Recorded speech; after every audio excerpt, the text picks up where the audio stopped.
Welcome to the I Love CVille Show. Guys, it's Jerry Miller. Happy Friday to you, the weekend around the corner. Please stay safe with the upcoming snow around the corner. This is going to be a fantastic program. In fact, we have two shows today. A lot of pressure on my team to produce, but we will deliver. Mark Lorenzoni of Ragged Mountain Running Shop will join us at 12:30 to tell the Ragged Mountain Running Shop journey. Before we get to Mark, though, Lloyd Snook yesterday really shocked Charlottesville and Central Virginia with his news that he is running for City Council. I cannot wait to discuss this with Lloyd Snook. Before we get to that, let's thank Sean and Roxanne Simmons of Greenberry's Coffee. I don't know if you guys have known this, but for almost 30 years, a husband and wife tandem from Charlottesville, Virginia, has turned a coffee company into a global business. They have locations in Saudi Arabia, Qatar, Japan, and Portland, Oregon, soon to come. Washington, D.C., of course, as well. This business started in Charlottesville at Barracks Road Shopping Center and the McIntyre Office Park. It's the kind of success stories we love at I Love CVille. We'll also thank Dr. Scott Wagner of Scott Wagner Chiropractic and Sports Medicine. I have seen it firsthand. Dr. Scott Wagner and his team are changing people's lives. Who's got your back? Scott Wagner has your back at Scott Wagner Chiropractic and Sports Medicine. Judah Wickhauer behind the board. Let's go to the two-shot, my friend. Let's welcome Lloyd Snook to the show. Lloyd, thank you for joining us. Glad to be here. I appreciate you. I appreciate you for giving us your time. I appreciate you for the courage that you showed yesterday. You're a straight shooter. You're an honest man. You're an intelligent man. You have a tremendous reputation in this town. Good. We will start with an open-ended question. You announced yesterday on your Facebook page that you are running for City Council. Please put it into perspective for us. Well, over the last few years, it has been apparent I have a long history in city government and city politics and involvement. And for the last few years, it's been apparent that at the top levels of the city government, we've got a lot of dysfunction. Some of it is at city council level. Some of it was in the city council relationship to the city manager. Some of it is the city manager and some of the department heads. A lot of dysfunction, and a lot of that dysfunction starts with City Council. At the retreat they had a few weeks ago, it became clear that they don't particularly like each other. They don't particularly trust each other. They don't even really respect each other in many ways. I can't solve those problems single-handedly, but I can be 1/5 of the solution, and that's what I want to be.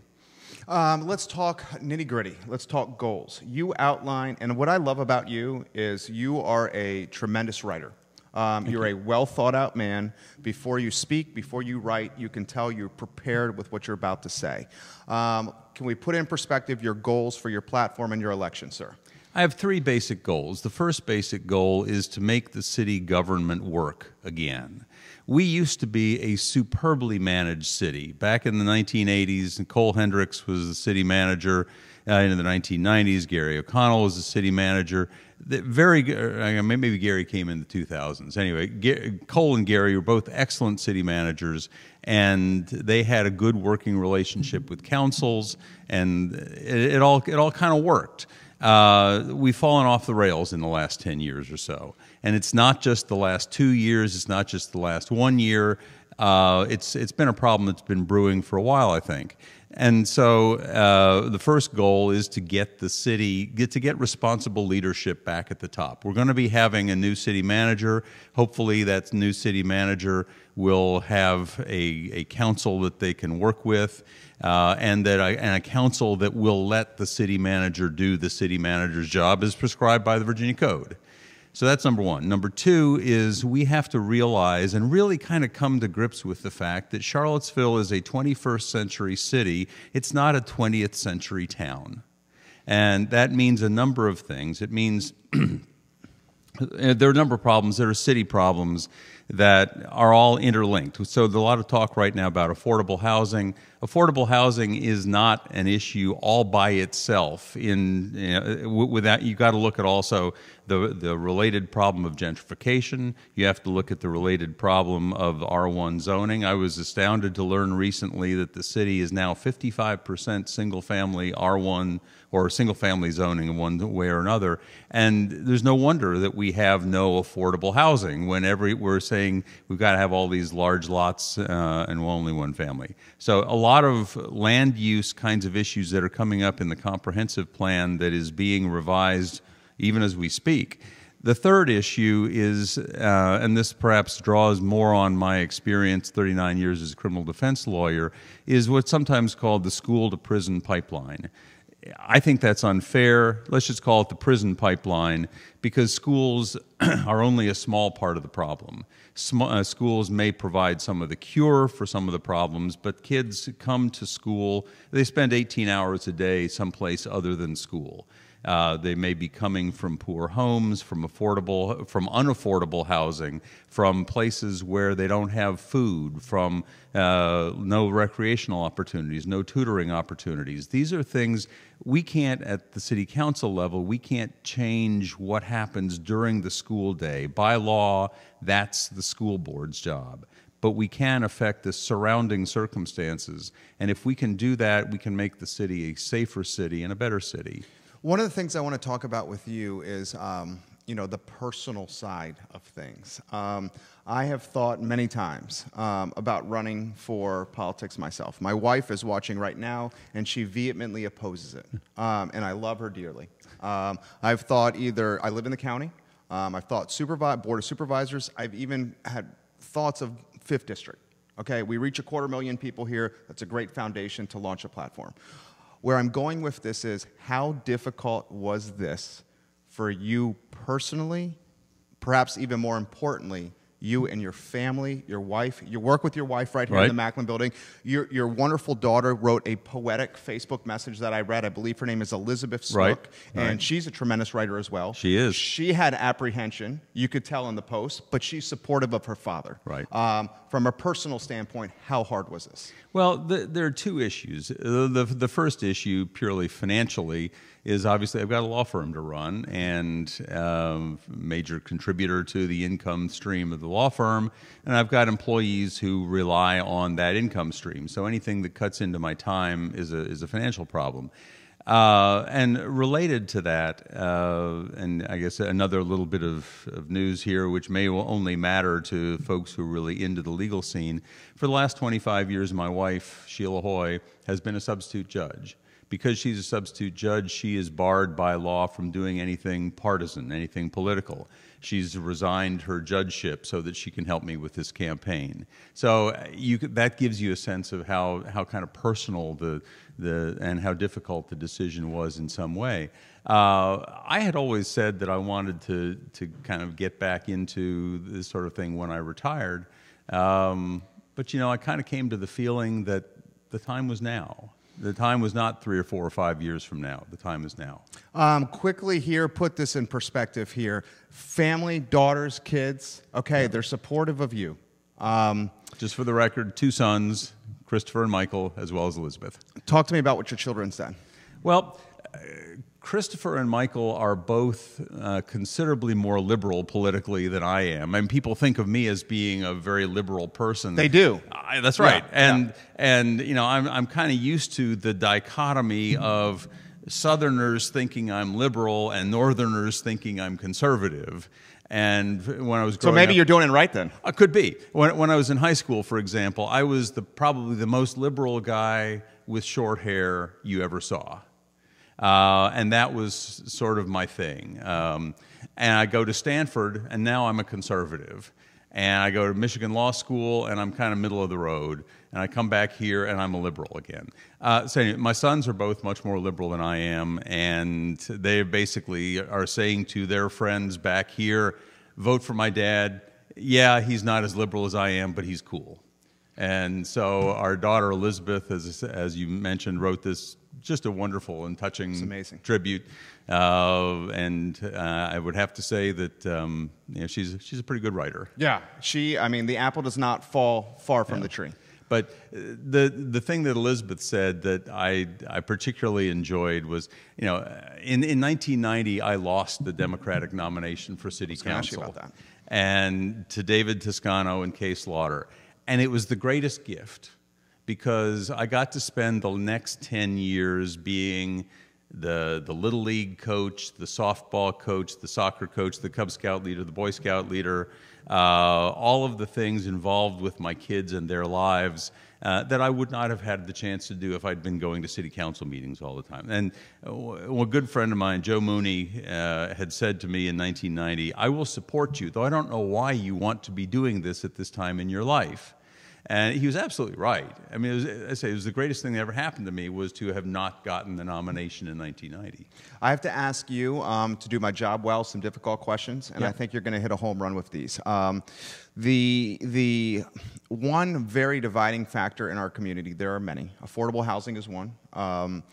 But one of them that I think has made national headlines, has caused August 12th to be something we will never forget, is the statues that are in our community. Your stance on statues, parks, your stance on Preston Avenue, and how far this goes, sir. As to the statues, when the whole controversy erupted, I was inclined to think, let's leave them there, who cares? Facts have changed. Circumstances have changed. We cannot deny the fact that Charlottesville is a changed place because of this controversy. I think that if we can get a way to get the statues out of there, they have become an obstacle to any kind of progress on racial matters, and we've just got to make that change. I've changed my mind on that. As far as Preston Avenue goes, when Wes Bellamy first suggested, he put up a Facebook post where he talked about the well-known slaveholder.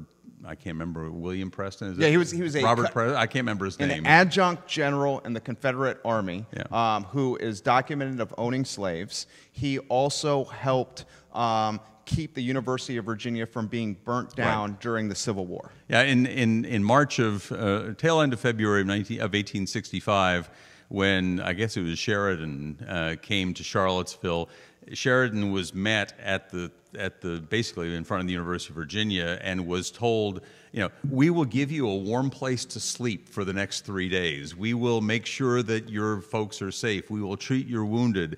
Just don't mess with us. Just don't burn us down. And based on that, Sheridan said yes. And the person who did that really was Preston. Preston was the rector of the University of Virginia at the time. And after the war, after emancipation, he still owned about 100 acres of a farm that I'm told embraces a lot of the area that is now Preston Avenue. So he's on the one hand, yes, he was a slave owner. My pushback against Wes originally was when he said well-known slave owner. Mm-hmm. I had never heard of him.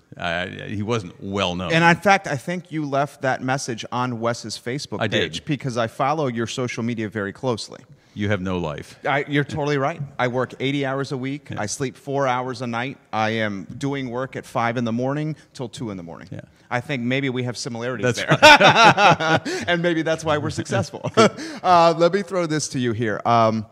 Your stance on the statues is identical to mine. Initially, when this hit the news cycle, I said statues and renaming them or removing them do not change history. And then I saw what happened on August 12th, and then I saw how the community has responded, and I see how much the statues hurt a large portion of our community, and I share your sentiment that now something has to be done with it. The question I'm going here is, a lot of folks on the other side of the coin say, this opens a Pandora's box, and where does it stop? I asked Mayor Walker this question right here on the show. I said, Mayor Walker, if we remove the statues, if we rebrand Preston Avenue, does this mean we then try to make Thomas Jefferson eradicated from the University of Virginia? That's the concern people have of an open Pandora's box. Your thoughts, sir? First of all, I'm always leery of the Pandora's box argument because at some point you have to be an adult. Okay. At some point you have to make a judgment and say, I will go this far, but I won't go this far. Mm-hmm. That judgment always has to be made, and if you're finding yourself saying, unless I can put everything in this category, I'm going to put nothing in this category, that's basically saying I am afraid to have to think. So whatever it may say about the long run for Jefferson, and I don't think there's any way that we're ever going to be in a situation where people decide they want to take Thomas Jefferson's name off of everything. But I agree with Mayor Walker. That's just not going to happen. It's not going to happen from the university level, and it's certainly not worth the city of Charlottesville spending a lot of time agonizing over it. So there was another point I was coming to in all of this. I can't remember where you were starting with this. Were we talking about? We're talking about Pandora's Box. We were talking about where does it stop? Where does it go? Where do we go from here? I mean, and here's where I stand on this. I agree with you. I think that we're able, as intelligent human beings, as the top creatures on Earth, okay, we're able to assess things by a case-by-case basis. Things are not categorized in Category A and Category B and nothing else. There's always gray area for us to interpret.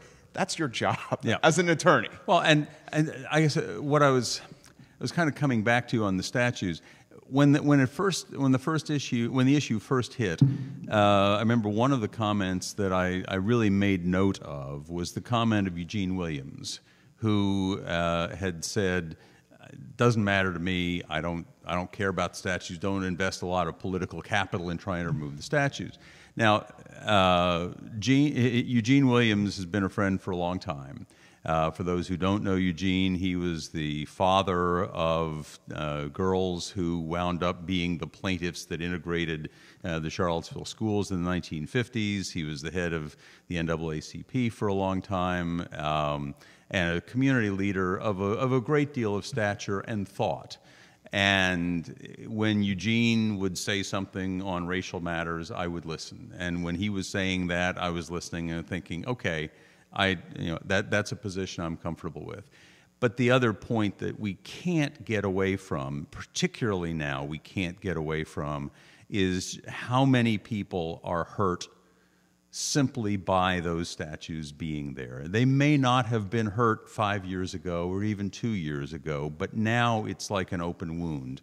And we can't sit there and let our sense of history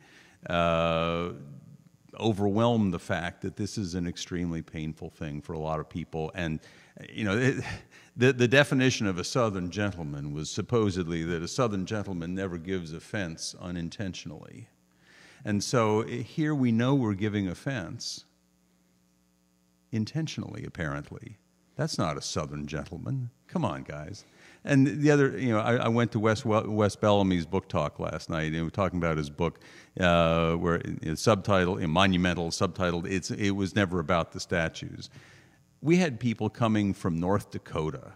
How many Civil War families from North Dakota fought on the side of the Confederacy? None. Minnesota, Wisconsin, Ohio, California, the state of Washington. It was never about the statues. That's a highlight reel, Judah. Let's turn that into a sizzle reel there for Lloyd Snook. That was a very good answer. Judah, when Lloyd is talking, I'd like for you to stay at his one shot over here on this camera instead of crop two shot, please. One thing I'd like to throw to you, sir, is it seems to me, and I try to keep my thumb on the pulse of the news cycle. We're both news junkies. We eat it up. It seems to me we have two very prominent situations going on. We have the statue piece, which we've covered well. The second piece is the affordable housing. And the affordable housing has very, very, very much become more prominent in the news cycle since A12. Right. I think that's safe to say. And one of the things that I try to highlight on this show is important elements that the community needs to know, whether it's uncomfortable or not. When 53% of the city of Charlottesville land is zoned R1 for single-family detached homes, that means the future of affordable housing is potentially in limbo. We have a very landlocked area, we have a very small city from a land standpoint, and more than half of our land is zoned for single-family homes that I would bet, and I'm not a realtor, but I would bet those single-family homes in the city of Charlottesville probably have an average of, say, $325,000 and up. Okay? Probably. And when you need to buy, whether you're doing it at a no money down or you're doing it with 20% down, homes like that are difficult to purchase. Where I'm going with this is, how do we solve an affordable housing crisis when 53% of the property is zoned for $350,000 homes and up? Let me give you an answer that is not going to be a quick 30-second Sure. soundbite.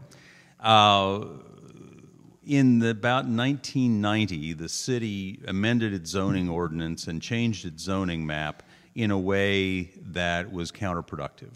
I don't remember what the balance had been before that time, but in the late 1980s, we were concerned about gentrification. We were concerned in particular about 10th and Page and Fifeville. And the situation there was you had buildings, you had houses that were small houses on small lots, and because we had R1 zones, meaning they had to be like 8,000 square foot lots and 2,000 or 1,500 square foot homes, whatever it was, it meant that those homes could not be zoned R1, or they would all become non-conforming. And so they were zoned R2, which necessarily meant that they could have more than one dwelling unit, which necessarily meant you would have a lot of UVA students piling in there, and that's what was happening, is that UVA students were coming in and they were, mommy and daddy in Northern Virginia were buying up the house and putting their kids in there for a few years and then getting the property appreciation and so on.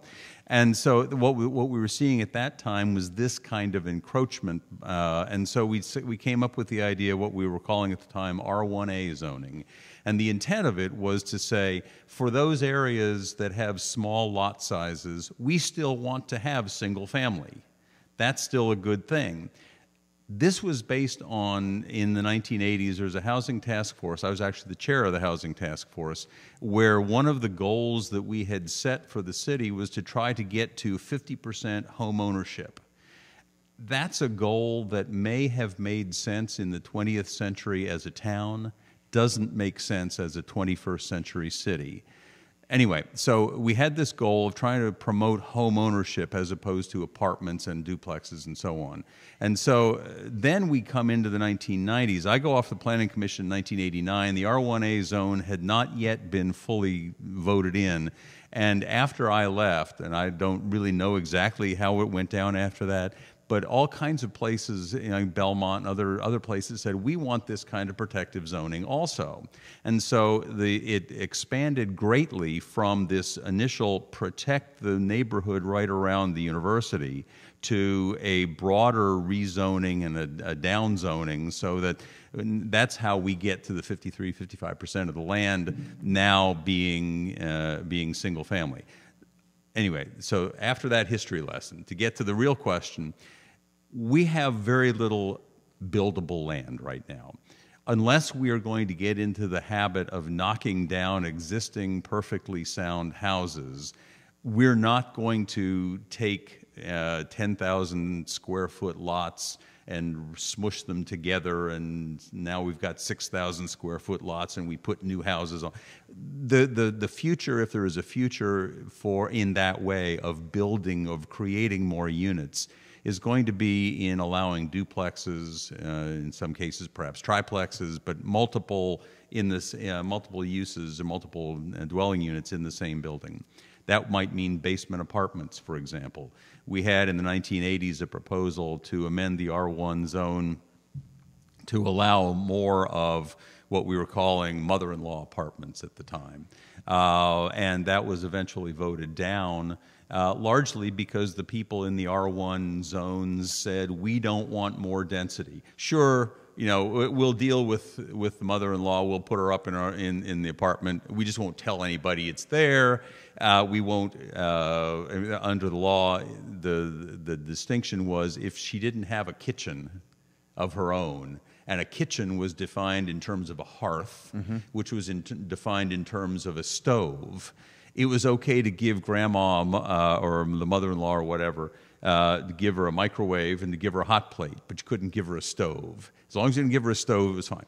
That was the compromise that was dealt with, and there was some of that going on, but nowhere near enough. If we've got a 3,000 unit deficit, it's not going to be solved by small little measures.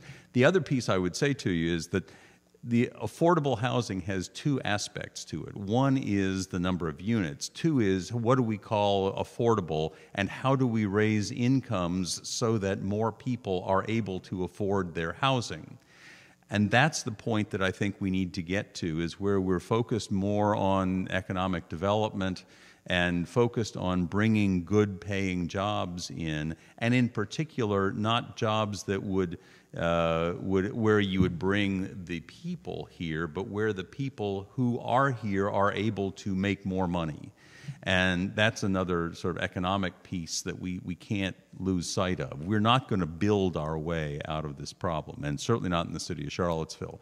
Third point is that maybe the answer has to be that where there is land, which is out of the urban ring, where there is land, let's build more units there and then have busing or something like that to get people into the jobs. Not as urban sprawl, not as a whole lot of single-family houses, but you know, there's some places there where we could build some apartment buildings that would be nice buildings, that would be places where people could live and then bus into work. You are getting a lot of positive response on that answer. And Judah, I'd like to take that answer and turn it into a sizzle reel clip, please. Let's call that affordable housing. Ray Cadell says, as I mentioned on my own Facebook page, we need smart leaders. Lloyd is a smart guy, seems like a great candidate to me. We have a number of people agreeing with that comment. We'll thank some people for joining us on the stream before I ask you another question. Lauren Linsky, Ike Allen, Matthew Carter, Jim Hamlet, Seth Batten, Logan Cummings, R. Sean Thomas, James Watson, Roger Crawford, Jason Krigler. The list goes on, Lloyd. Lauren Thompson, Jay Yurgo, Ray Cadell, Lauren Clark, thank you for joining us here on the I Love CVille Show. How did we get to this point of dysfunction with City Council? I have had Mayor Walker on the show, Councilor Galvin, Councilor Hill. I have had an open invitation to Dr. Bellamy to come on the show, to Councilor Signer as well. How are we in this position? Because we have stories in the newspaper about mediation sessions, essentially therapy sessions, where people are talking it out to try to get back and build trust and get back on the same page. Why are we here, Lloyd? Why? I'm kind of reluctant to answer the question in any detail because I've not been on the inside, and even if I were, I'm not real comfortable with sort of the gossipy aspect of that. But let me say a couple of things to answer. First of all, I thought that what you've referred to as the therapy session, had it gone truly to the level that I think would be useful, it could have been useful. But here's what happened at that session. And I'm just relying on the media reports at this point. But I see that in the meeting, they got to basically acknowledge that they don't trust one another. They talked in some detail about that, but not great detail. The thing that struck me most, after 2017, after August 12, 2017, I talked with a number of counselors about their sense of the dysfunction on council at that time.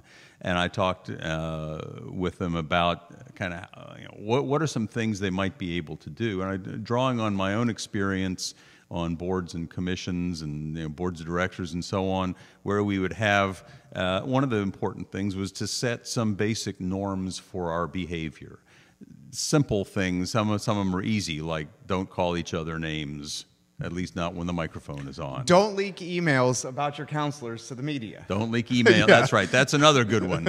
And one of the things that, a basic norm of behavior on any corporate board, any group that's got to make decisions, is that you have to be willing to trust the other members to, at least to the extent of thinking they are going to be acting in what they perceive to be Charlottesville's best interests.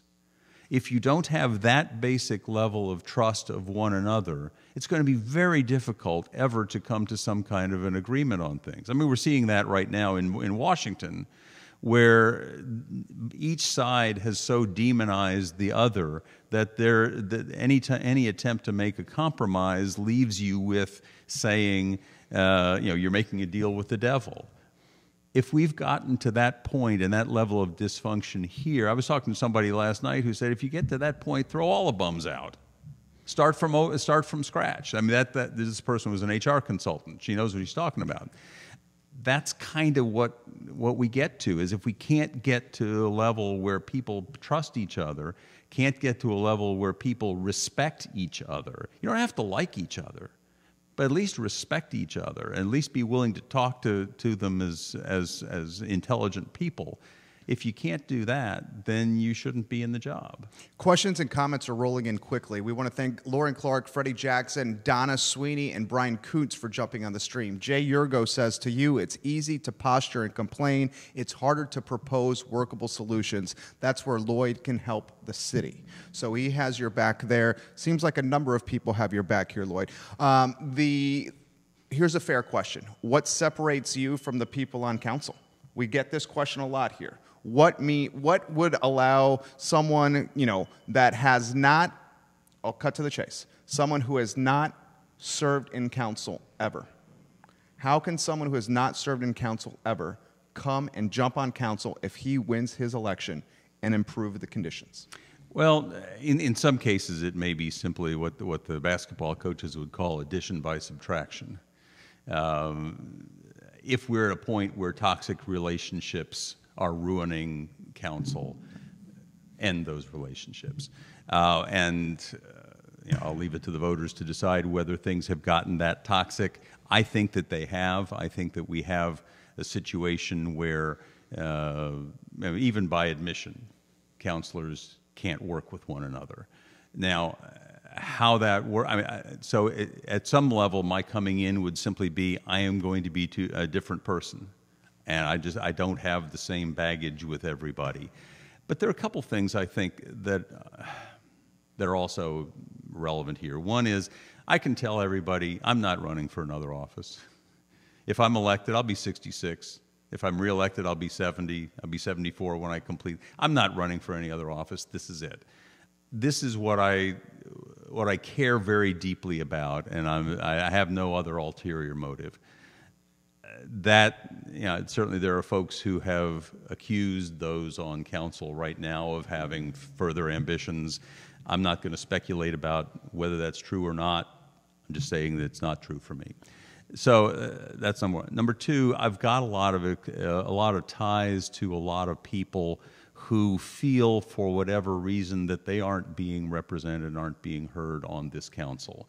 It's been an interesting thing because when, in the last few years, we've seen really sort of living proof of Martin Luther King's statement that riot is the language of the unheard. That we have a large number of people who, for many, many years, have not felt that they are being heard at the council level. And they have been coming to the city council meetings, and it's been disorderly. Some would even say riotous. I don't really think that's fair, but at times, at times, it's been pretty disorderly. Yeah.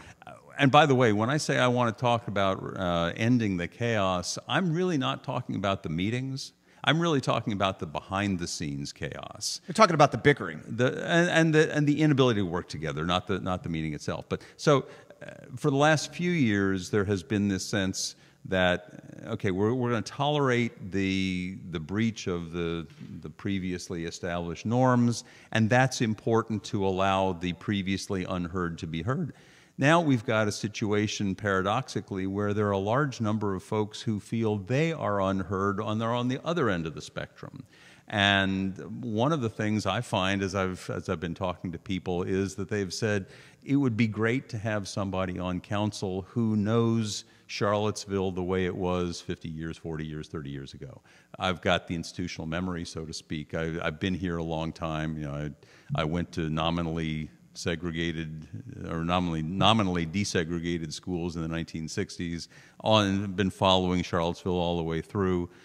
There are a lot of things that I know about Charlottesville that I'm sometimes surprised to find councilors right now don't know about Charlottesville.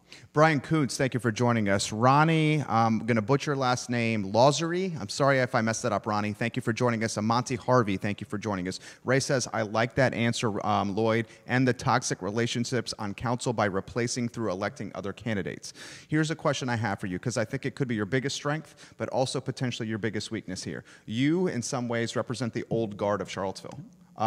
You have said, you just said this here, that some folks in Charlottesville, a lot of folks in Charlottesville feel that council is not representing a certain demographic in Charlottesville. If I could cut to the chase there, I would think, reading between the lines, you mean potentially older, white, affluent? Is that what we're cutting at? Not really. I don't know, there are various ways to draw your stereotypes. The people I'm hearing from most are people who would think of themselves as political, even conservatives. There are frankly not a lot of conservatives left in Charlottesville anymore, but there's some. And to moderates and to people who have not really been politically active at all, who are sort of intimidated by all of the stuff going on, and they want somebody that they feel comfortable with. I mean, that's true of everybody. Sure. You want, and I'll also say this: I would never want to have a council of 5 Lloyd Snooks.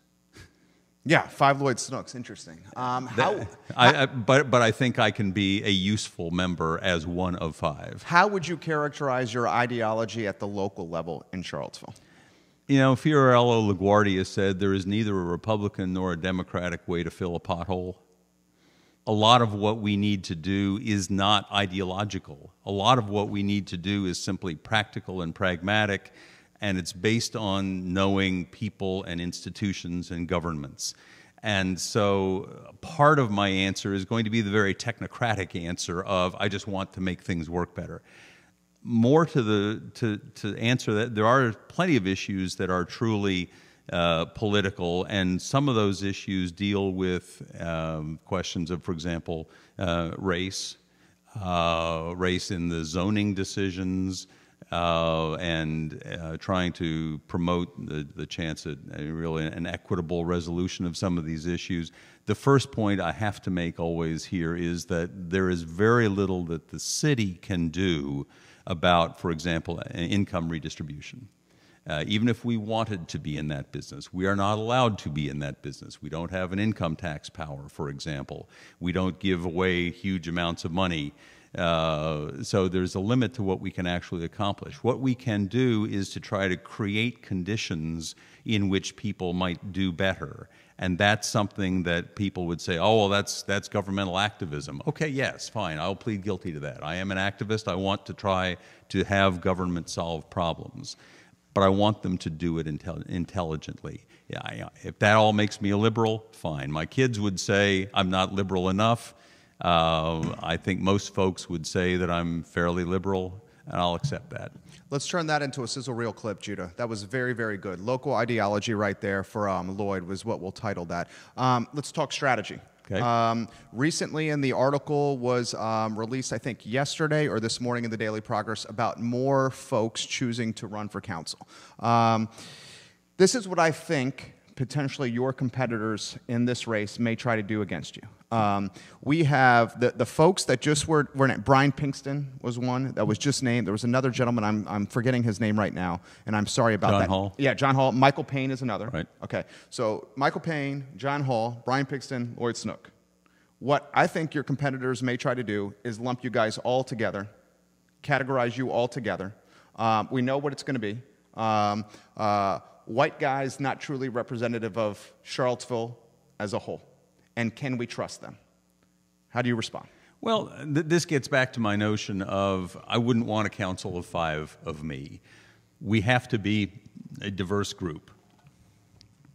We know that no matter what else happens, Heather Hill and Nakia Walker will still be on council. There will still be an African American. And there will still be diversity, male to female, and so on. So what I'm more interested in is, if you want to talk about diversity, would be diversity of intellect, diversity of viewpoints, and more. And again, this gets back to the question of who do people think represent them. Fairly or unfairly, and I have consistently said, by the way, when people have complained, oh, there aren't any native Charlottesvillians on city council, what do you expect?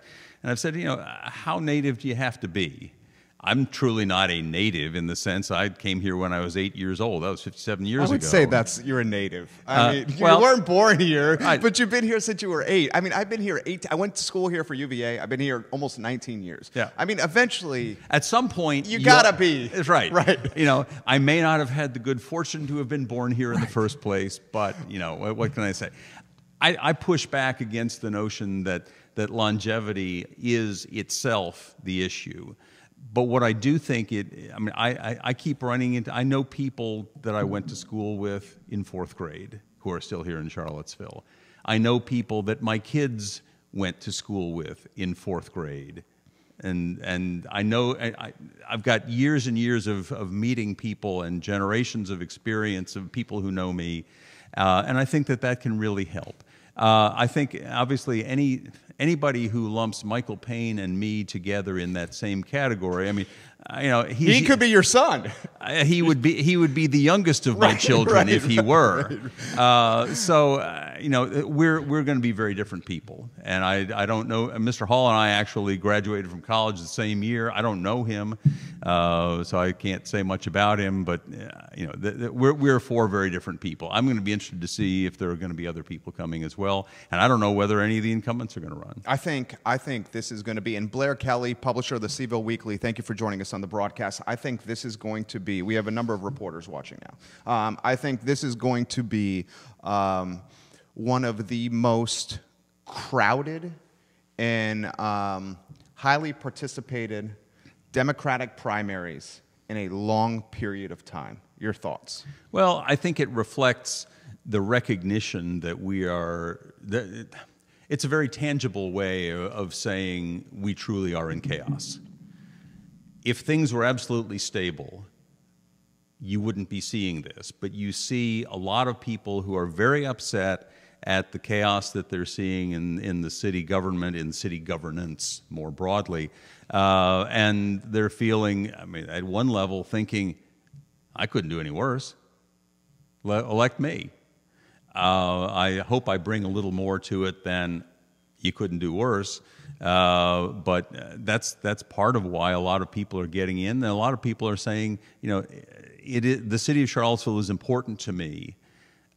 I want to be a part of the solution. I don't want to be sitting on the sidelines, and I don't want to be sitting there saying, what the heck is going on down there? I want to be a part of it, and that's a good thing. That is a good thing. You almost feel inspired as it's your civic duty. Yeah. I mean, you bleed Charlottesville just like I do, and I see it. And Jay Yurgo says the same. He says the notion that anybody not born here is some sort of carpetbagger is nonsensical, regressive, and does the city and the county an injustice. And well said. Yeah. Said it better than I could. A couple other hot topics: Charlottesville Police Department, attrition, police officers, and I have I am one who has tremendous respect for policemen. Underpaid, underappreciated, putting their lives on the line for our safety. I'm not doing that. Right. I will never, ever, ever on this show or anywhere disrespect police force, EMT, first responders. But that's happening. Right. I had Mayor Walker on the show, and one thing I respect about Mayor Walker is she's fearless, she's courageous, she is not afraid to say what is on her mind. She will not beat around the bush. And she straight up said on the show, the African-American community does not respect or trust the Charlottesville Police Department. And I'm curious of your thoughts on that. I'm curious, an open-ended question, your thoughts on her comments, your thoughts on why the attrition is happening, and what can be done about this. First of all, her comment, I'm reluctant to get too deep into her comment. I will say that she certainly represents a viewpoint within the African-American community.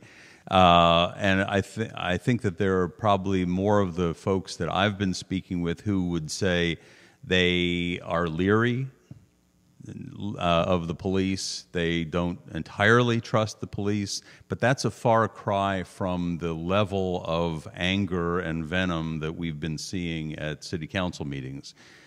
I have seen, I can't tell you, it was certainly into the hundreds of police videos just in the line of work that I do. And I see the body cam videos and the dash cam videos of the arrests. And I will tell you that 95% of what I see is good police work. There are some bad police interactions out there, no question. And when that's happened, certainly the officers know that I'm perfectly happy to call them on it, and we get into motions to suppress and all kinds of other things. But I think the officers who see me in action and deal with me in action know that I don't have a problem with the basic idea of a police force. I don't have a problem with the basic idea that we need good police work. A lot of problems with some of the laws, that's a different issue, but just the police work itself. So one of the things, I've actually in the last 24 hours gotten a number of police officers saying, interestingly, they typically start off by saying, "I don't live in the city," which is another problem. If they can't afford residents in the city that they serve, that's a problem. They say, "I don't live in the city, but you're absolutely right. You've got my support." What I've been saying is that the concern, there were a couple of concerns identified. One was a lack of pay, the fact that Charlottesville police officers start at $40,000 and change, whereas Albemarle and UVA PD start at $45,000 and change. The no take-home vehicles? No, the no take-home vehicles. At first I thought, oh, come on, give me a break. That's what you're worried about. But then I realized, somebody pointed out, that these are officers who have been counting on that vehicle, exactly, and that they only own one vehicle in their family, and their wife drives it to get the kids to school. So it's a perk. It's a perk, and it's not just a frivolous thing. I mean, it's not just a status thing. It's an important part of how they view their compensation package. Exactly. So, but the third point that they were making is their sense of no respect from the city government, that they feel that there is nobody in City Hall or nobody on City Council who's got their back, that there's nobody there who's going to stand up to what they would see as the rabble-rousers at the Citizens Review Board, and there's nobody who's going to stand up and push back. And that's one of the concerns that they've got. They were very concerned about the whole Civilian Review Board thing. Gilly Garth, thank you for joining us on the program. Tim Ryan, thank you for joining us on the program. Chris Turner, thank you for joining us on the program. Jesse Garth, thank you for joining us on the program. Bob Shada, thank you for joining us on the program. Chip Harding says on CBS 19 we should get a third party to audit the Charlottesville police force, specifically our police chief. Start open-ended with that. Well, you know, I don't know how to deal with that, in large part because I've not actually met Chief Brackney. I don't know her. I know what people have said about her, and there's a little piece of me that says when a man is forceful, he is seen as a good leader, and when a woman is forceful, she's seen as a bitch. And I wonder whether some of what's going on is that. On the other hand, I've heard from people whose judgment I trust that there are issues with simply whether she was the right person for the job in the first place. I don't have any way of distinguishing between those two, so I'm not going to comment there. Chip Harding may know better than I, although of course he's not in the city police department anymore either, so he's only getting things by hearsay. But that's another instance where I think that effective management, which would include, at that point, it would include the city manager, and of course Mike Murphy's a temp, good guy, but he's only the interim. The full-time city manager would have to take control of that because the police chief does, in fact, report to the city manager primarily. It's a good springboard right there. Mike Shaver, thank you for joining us on the program. Mary Kay Rady of Shenanigans, thank you for joining us on the program. Let me throw this to you here. Interim city manager. This, and I'm choosing my words carefully here. This hire for city manager has been, I think it's safe to say, a debacle. There was a candidate, and I talked about this with Councilor Hill, Councilor Galvin, and Mayor Walker. There was a candidate with a military background who, according to Mayor Walker, was moved to the front of the list by Councilor Hill. And this candidate, according to Mayor Walker, I have it on record on my show, she said, I did not feel comfortable with how this person went immediately to the top of the list. And she had concerns that perhaps Councilor Hill was doing something in the background. I then had Councilor Hill come in after the Mayor Walker interview, just off the street into here and say, that's not at all what happened. She was watching and said, that's not at all what happened. Mayor Walker then goes and does a Facebook Live about this candidate, even though this person does not have the job yet, I don't think was even extended an offer yet, and in a lot of ways kiboshed that applicant from getting the job. I think everything I just said is safe and accurate. From what I know, yes. Yes, from what we know from the media, okay? What the heck? What, a city of Charlottesville that has a compensation package. The previous city manager had a compensation package of nearly $250,000. He had loan forgiveness. He had higher education paid for him, graduate program at the University of Virginia. $250,000 in any city you live in, if it's San Francisco or New York City, is a hell of a lot of money. Okay? Why can Charlottesville not attract a city manager? Why are we still on an interim status here? Well, of course, the first question is why are we why do we have Mike Murphy as the interim instead of the fella from the Army? And I will say I've been impressed with Mike Murphy, and I don't want to characterize it that way as though, oh my God, why are we stuck with this turkey? Because he's not. He's a very solid guy. Whether he's got the confidence of everybody on council, I don't know. But you know, going back to my Nirvana days of the 1980s when Cole Hendricks was the city manager, and you know the mayor could sit down. Usually Frank Buck at that point would sit down with Cole, and they were friends, and they liked each other, and they respected each other, and they worked together as a team. And the mayor was able to be an effective advocate for council's position. And Cole was very sensitive to the council's position and was trying to be a good implementer of their wishes. I think councilors would tell you that they were intensely frustrated with Maurice Jones in that they didn't see him as being an implementer of their decisions. And that's part of why some councilors have been talking about, for example, having a separate policy analyst that reports only to council. There's some things like that that I've got some serious problems with, I don't agree with. Mike Signer, for example, had characterized this as setting up an alternative power structure, alternative government, which is nonsense. I mean, you can only have one. Whether you have one office of people who are directly responsive to council, that's a different issue.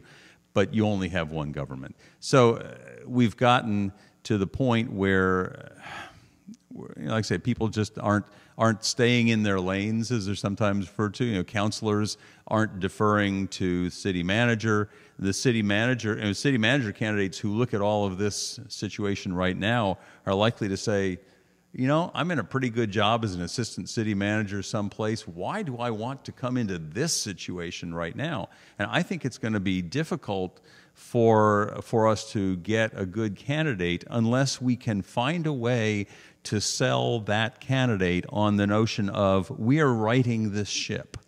We are fixing this. As someone who's in, and I'm going to throw this back to you, and I don't mean to interrupt you, as someone who's in marketing and branding and understands how to position things, you know, that's the entire concept of branding and marketing is strategic positioning. I'm going to do a sports analogy. If you have a basketball team or a baseball team or a football team, and this team is at its low point, its doldrums, there's nowhere else to go but up.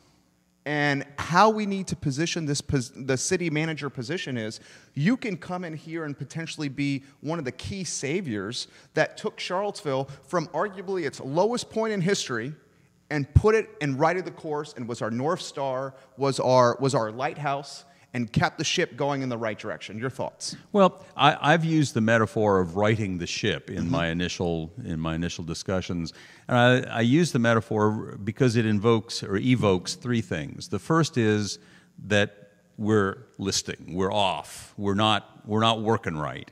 The second is, but we're still moving forward. And the third is, if you get the right leadership, we'll bring the thing back into balance.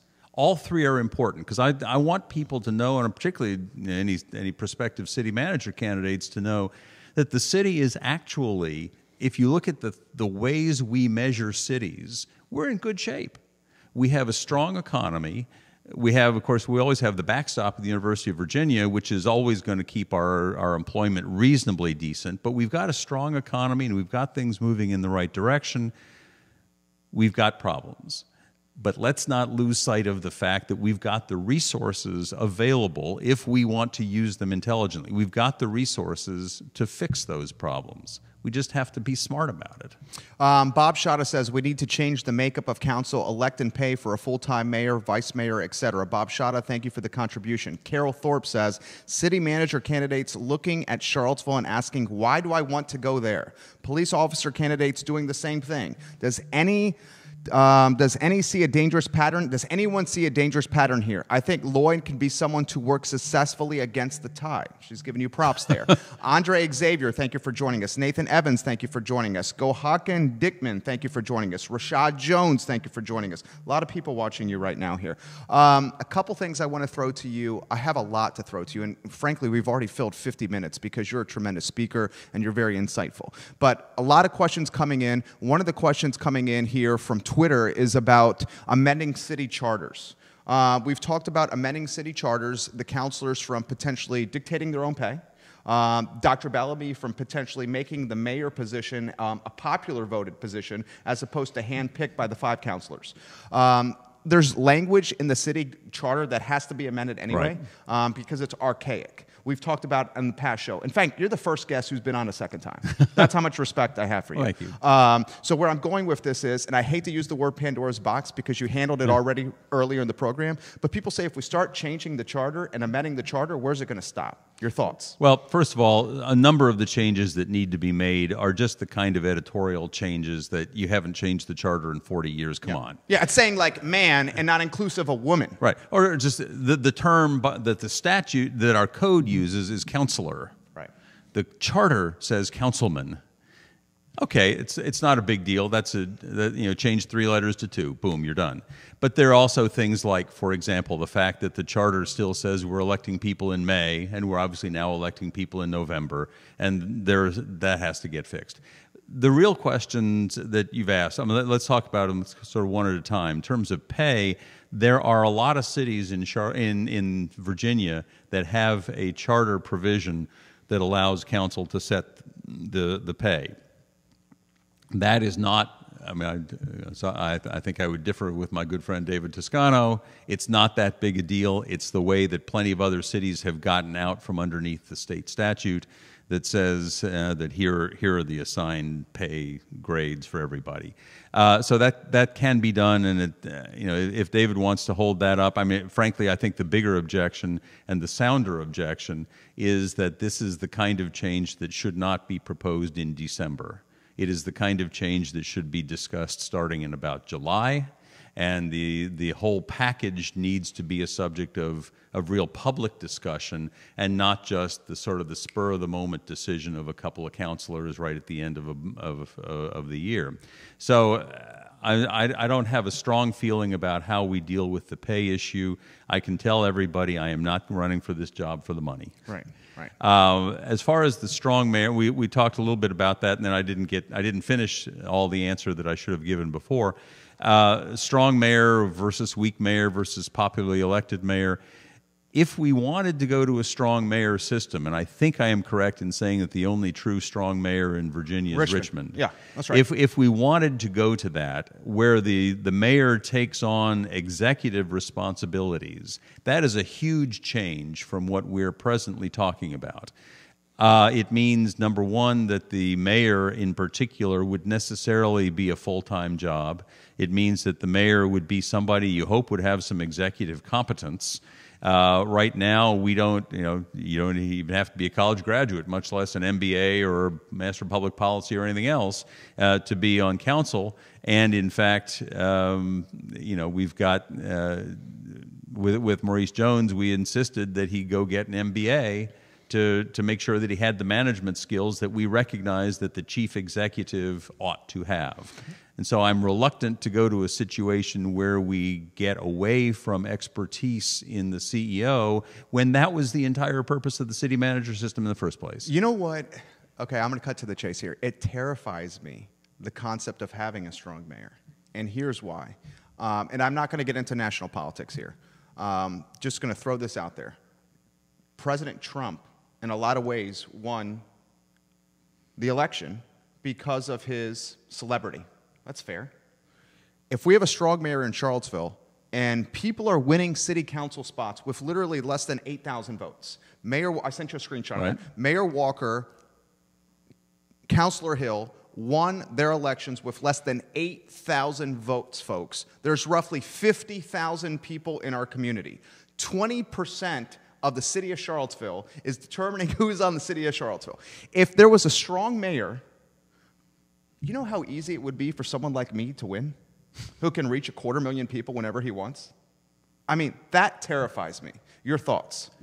It would terrify me to have you be the mayor of Charlottesville. Thank you, Lloyd Snook. I appreciate that. It turns it into a popularity contest. Well, yeah, and you know the whole thing about the mayor, the way the job is presently conceived, is that the job of the mayor is to be the leader of council, to call the meetings to order, and to set the agenda. Those are the only two things that the mayor presently does. As I said, if we want to set up an entirely different system, creating the strong mayor, creating the mayor who is the executive, that's a different issue. And that's where we kind of get to this whole question of, you compared to President Trump, the issue of how many thousands of people don't participate. If we were going to do this, we would at the very least want to have it during a presidential year when we would maximize the vote turnout. There are a lot of other changes we might make. But again, I still come back to the point, we're not large enough of a city to have both a chief executive mayor and a city manager who is going to be basically that person's real executive. Because that's kind of what it's turned out to be. If you go to a place like Richmond, LeVar Stoney, very capable guy, I like him a lot, but he, even though he is technically the CEO, he's delegated it all to what we call a city manager. Good answer. We don't need that level of duplication. A couple more questions here. We've already hit an hour. Do you have time? I'm good. Okay. Adam Healy, Interim Executive Director of the Charlottesville Albemarle Convention and Visitors Bureau. There's an advertising campaign being done from an ad agency in Raleigh, North Carolina called Clean. And the artwork that they have produced from this campaign, the initial artwork, featured white folks in their 20s and 30s at vineyards.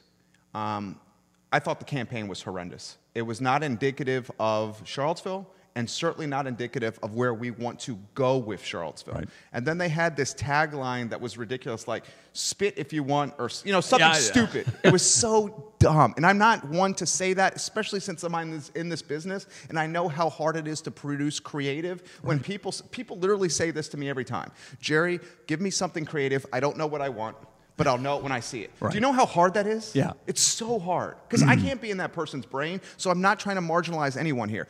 Your thoughts on the campaign, what's going on with the CACVB that now has politicians on the board making decisions and determining the outcome? It seems like to me there's a lot of hens in the hen house.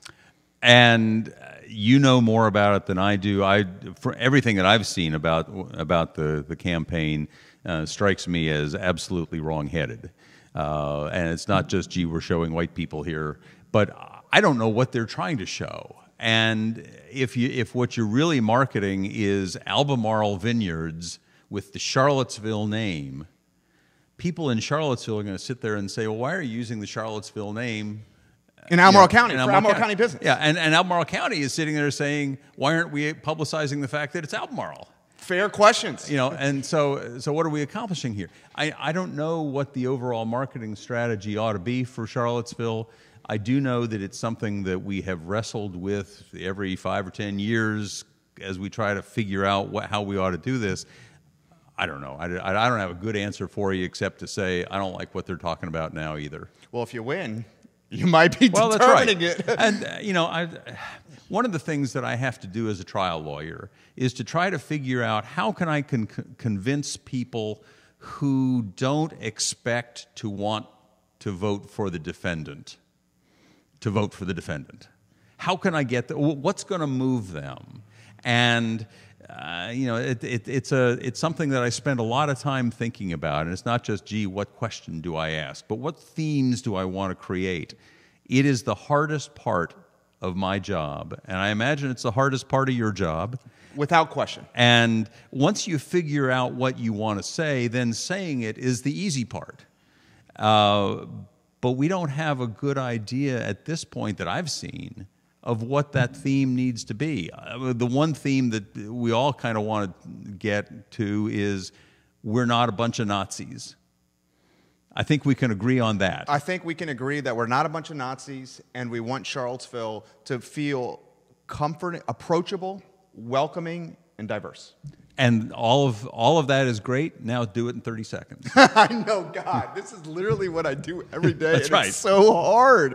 It is so hard. At least when I'm talking to a jury, I've got a half an hour to do Right, it. But it's so hard, Lloyd.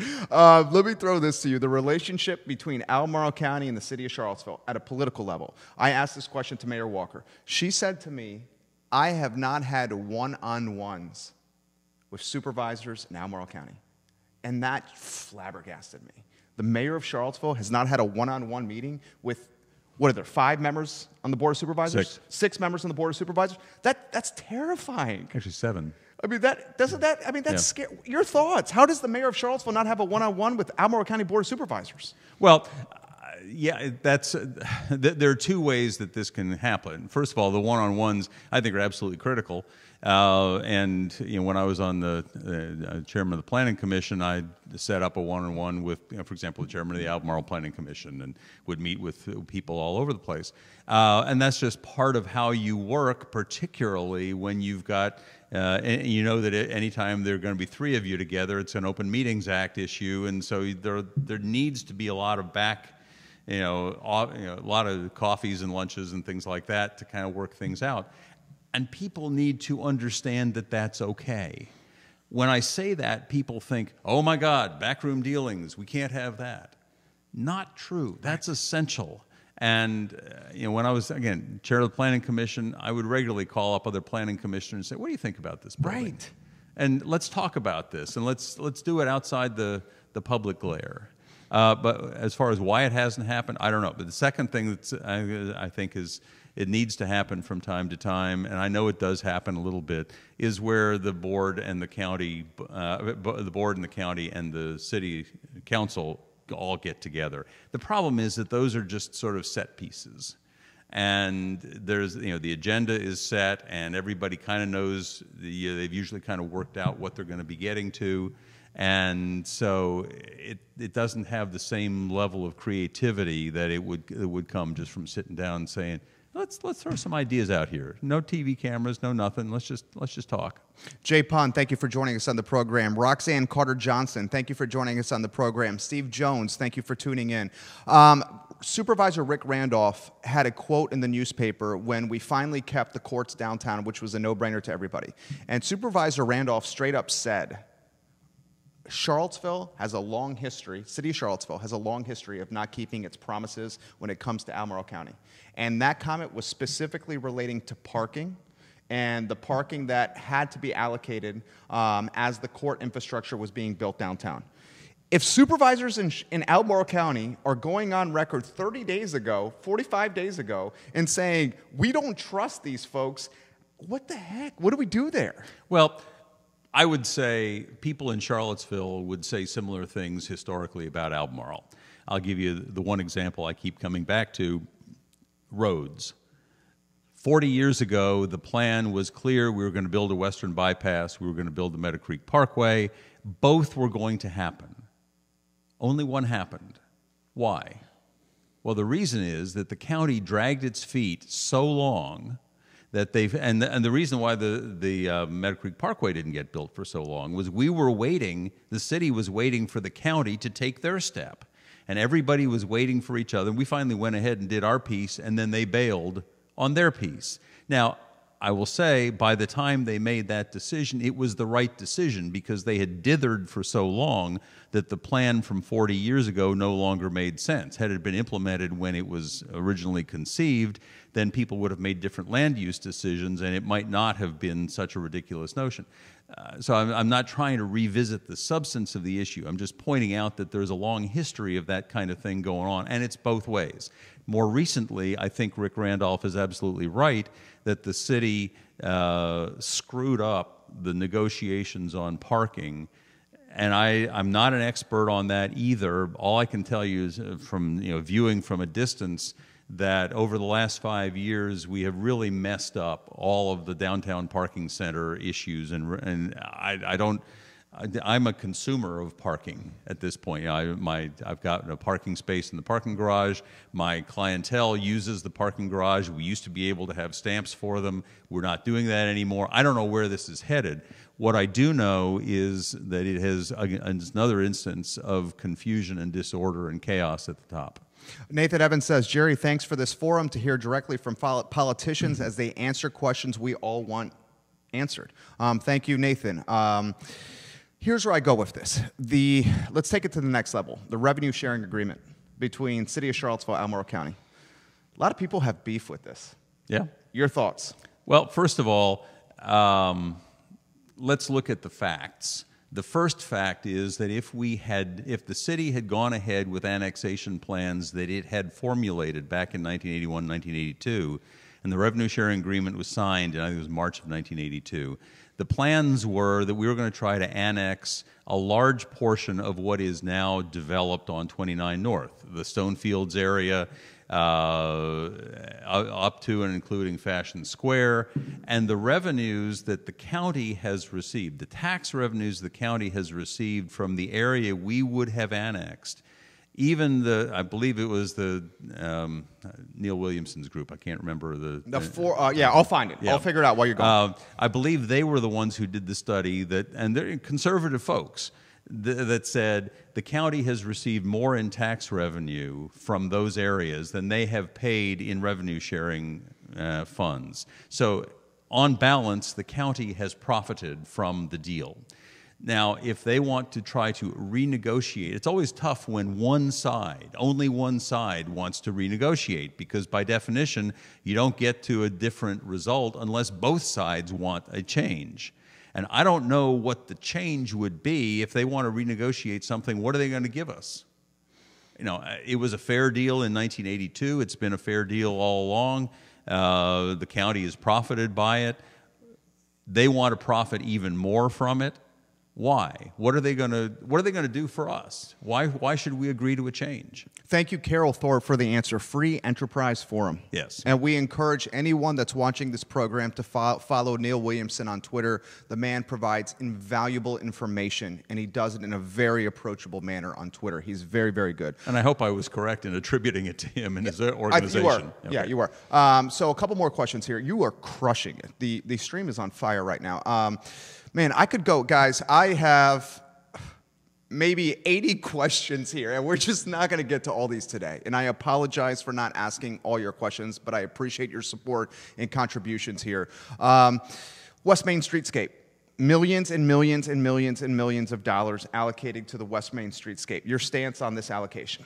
Well, the first part of it is that I think we have to recognize that part of what's happening here is that we're getting matching funds for half of it. Mm-hmm. And anytime you get matching funds and the state's willing to put, I don't know, $5 million or whatever into it, we ought to look to see if we can find a way to put that money to use. Agreed. The second thing is the reservations that I've seen about the West Main Streetscape plans, and they were discussing it at exhausting length in the Planning Commission meeting a couple nights ago. It's brutal. And I remember those meetings on Planning Commission. Were they like this then? Well, you know, it's funny. When I started on the Planning Commission, we would regularly have 4- and 5-hour meetings. When I was chairing the Planning Commission, we had 2.5- to 3-hour meetings. I would like to think that I had something to do with it and hoping to bring things to quicker resolution. Maybe we just had less difficult issues to deal with. But to the issue of the streetscape, I think that one of the challenges with the streetscape on West Main Street is, and one of the things that people are reacting negatively to, is we don't like the buildings. But the streetscape doesn't change the buildings. The streetscape issues just get to things like, is there going to be a bikeway? How wide is that? Are we going to have parking on this? How is that going to work? And are we going to have little trees and little planters and so on? That's not what people are really upset about on West Main. They're upset about these huge facades that just give us a sense of we're coming into a tunnel. And that's not going to change. So I think whatever we can do to beautify it, that is an area that is really important to the city. Let's face it, our biggest revenue generator is the University of Virginia, just 3 or 4 blocks one direction. If we're going to have any chance of getting people wanting to come from there to downtown, they're going to come through there. We don't want it to be an intimidating, hostile place. We don't want it to be a difficult place. We want it to be attractive. We want people to be able to feel like, I can walk there. I mean, when I go to St. Paul's Memorial Church down on the corner across from the Rotunda. When I go there for a midday meeting during the week or something like that, I walk. I don't want to have to deal with parking, plus I need the exercise. I don't want to feel like, and other people are not going to want to feel like I'm walking through an ugly and intimidating place. Let's make it beautiful.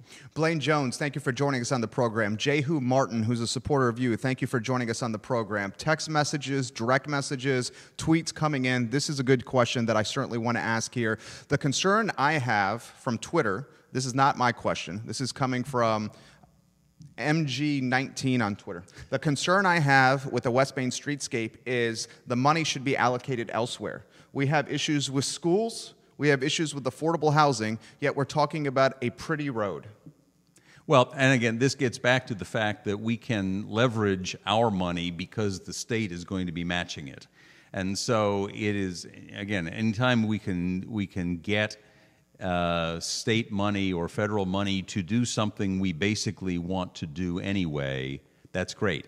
I obviously don't want state money just to do something we don't want to do, just for the sake of getting state money. But if it's going to allow us to do something good, let's try to figure out a way to do it. The other point, to talk about affordable housing in schools and so on, there's no question that the city has finite capital resources. One of the issues that was discussed, I guess there was the beginning of the capital budget discussion back in November, was, there was a proposal to have $50 million in bonds to renovate public housing projects.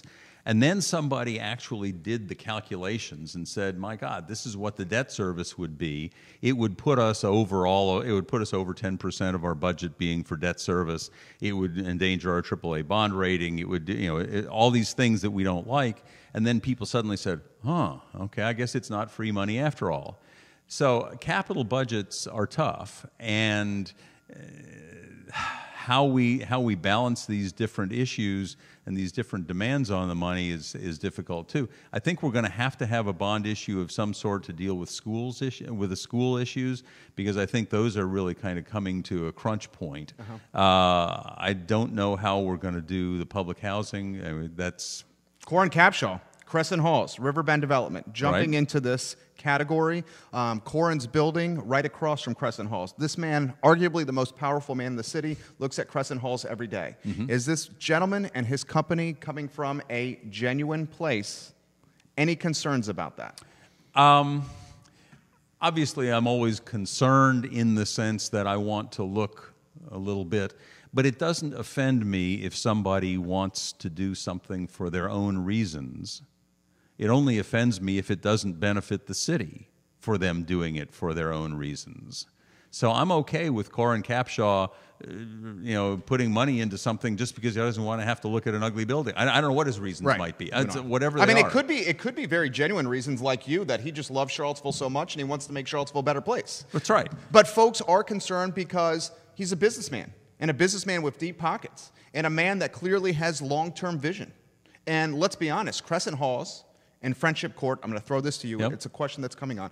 Crescent Halls and Friendship Court are incredibly valuable pieces of property that capitalists and businessmen see as underutilized property. Your thoughts? Let's distinguish.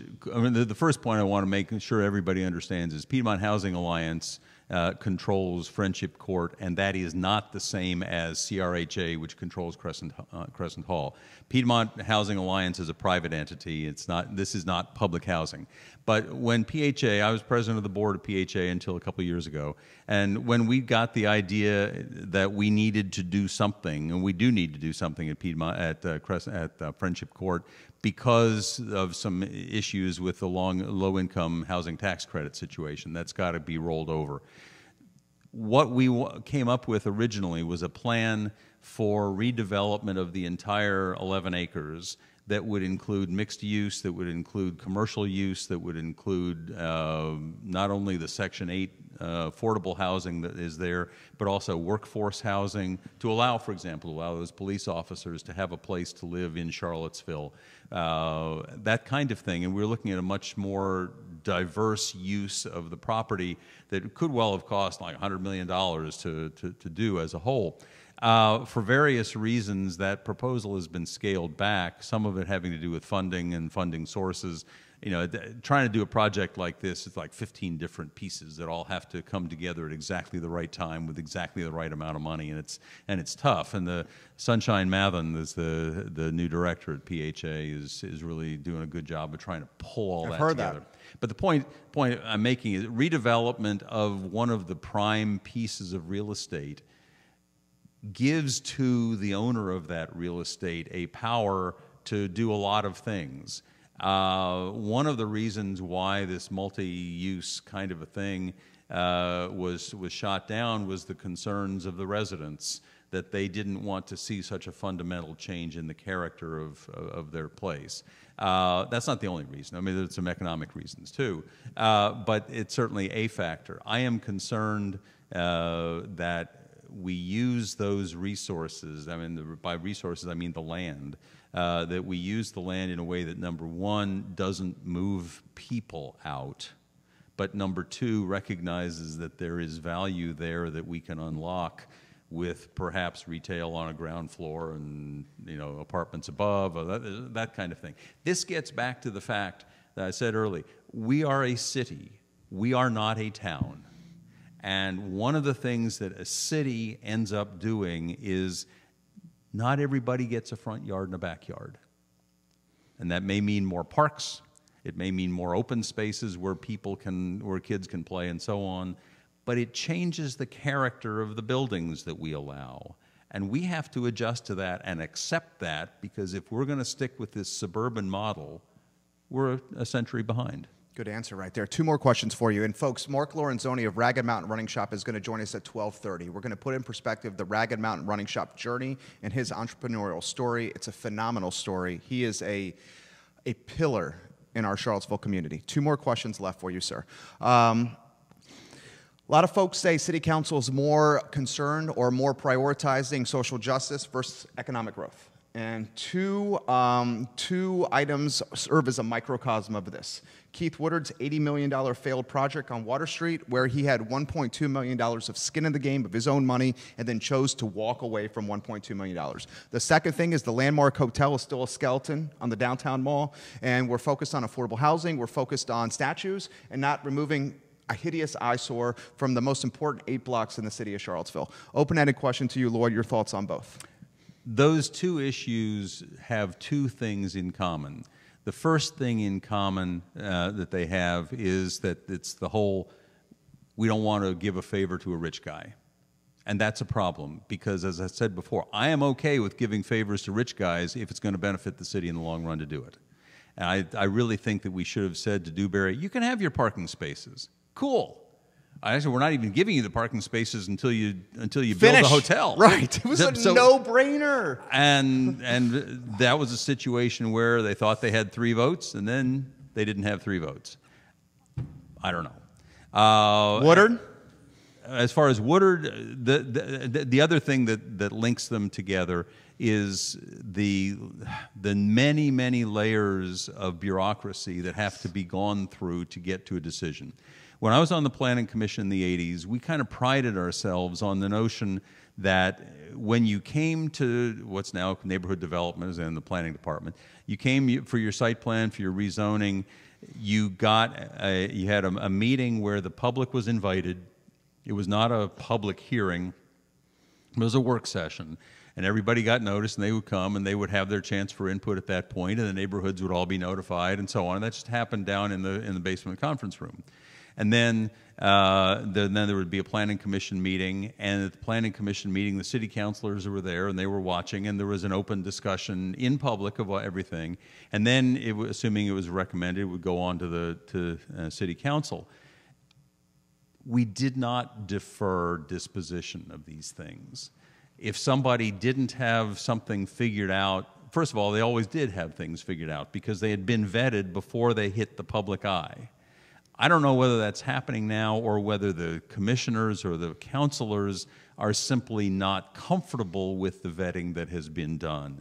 But that, again, is a chaos issue at the top that I think we need to get a handle on. Now, in Keith's situation, as I recall, the ultimate problem, the ultimate thing... Market conditions changed. Well, market conditions changed on him, but the real issue became, I guess, with the BAR. That's right. And this gets back to the problem of we need to be able to recognize that people who are going to put $80 million into a project, their money has a cost to it. Time has a cost to it. If it's a good idea in 2016, build it. Right.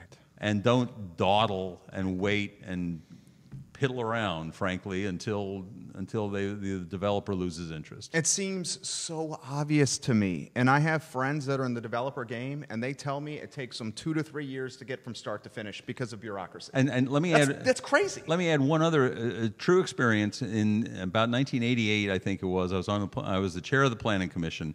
I don't remember what the project was, but I remember at the site plan level, we voted it down. And we told the developer, no, we don't like to go away. And the developer stopped me on the street about a week later, and he said, you know, thank you for ruling quickly. Thank you for telling us what the issues were. We'll fix it. We'll come back. We'll get it right. And they did. And they built the project. You know, I don't remember the details. But the point is that we gave them a quick decision. And in business, a quick no is better than a slow yes. Amen, brother. Amen. Because I could go so many directions in that one. I totally agree with you. Last question. And when you ask this question, what I'm going to do is I'm going to turn this for you. Yeah, I've knocked it out of the way. And here's what I want you to do. Last question for you. That's your camera. Okay. I want you to connect with Charlottesville and Central Virginia. We're going to close on this question. Why would Lloyd Snook make a fantastic Charlottesville City Councilor? What I want to do with the city is to get us back to where we ought to be. I want people to understand that the city is in basically good shape, but it's not being led well. And I want the city to feel that the leadership is listening to all members of the city, that the leadership has the interest of all members of the city at heart, and that we're going to act intelligently and resolutely to solve the serious problems that we've got. I want to be a part of that. I don't want to try to say I alone will fix it, but I do want to be a part of it, and I want to be 1/5 of the solution. Judah, let's turn that into a sizzle reel, please. That's a highlight clip. You crushed it today. I appreciate your time. You gave us an hour and a half. I'm truly grateful for you. I have an idea, if you're open for it, of potentially hosting a friendly debate between candidates. Would you be up for that? Sure. We could have one candidate here, one candidate That's fine. here, and okay. So I'll see if I can organize that. Mark Lorenzoni is going to join us in 17 minutes. I truly thank Lloyd Snook for joining us here on the I Love CVille Show. My intent for this program is to introduce you to influential people, politicians, leaders in our community that are determining the future of Charlottesville. And I think Lloyd is somebody that has a lot of value that he can provide Charlottesville, Virginia. And I think he's a person of a sterling reputation and a very good track record. Mark Lorenzoni, Raggan Mountain Running Shop in 17 minutes. This is a busy day for me. I'm going to be clocking 18 hours on a Friday. Lauren, you're watching, my wife. I love you. I love you so much, sweetheart. Charlottesville, we will be back in 17 minutes. I close the program the same way. Please, Charlottesville, be good to each other. Thank you for joining us. Thank you. You crushed it. Thank you. You crushed it. What we're going to do